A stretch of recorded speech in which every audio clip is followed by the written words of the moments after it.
தமிழகத்தை மத்திய அரசு வஞ்சிக்குது. நாங்க மத்திய அரசு வஞ்சிக்குது 40 பேரை வச்சுக்கிட்டு எப்ப என்ன பண்ண முடியும்? ஒண்ணும் பண்ண முடியல. ஒத்துக்கிறீங்களா?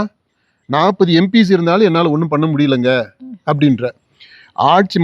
தமிழ்நாட்டுல ஆட்சி என் கையில கொடுத்தாலும் என்னால ஒண்ணும் பண்ண முடியலங்க அப்படின்ற.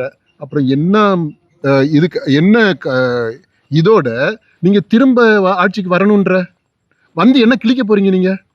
இல்ல எனக்கு அந்த இது மக்களுக்கு என்ன சாதாரண ஜனங்கள் கூட இந்த கேள்வி வருமா வராதா? 2019 இருந்து உன்னால ஒண்ணுமே செய்ய முடியலன்ற மத்திய அரசு எது கேட்டாலும் மத்திய அரசு அங்க ஒன்றிய அரசுன்ற. அப்போ உன் கையில அதிகாரத்தை கொடுத்து என்னங்க புண்ணியம்? அப்ப வேற ஒருத்தனுக்கு கொடுக்கணும் அப்படித்தானே தோணும். மக்கள் அதான் இப்ப பேசிக்கிட்டு இருக்காங்க.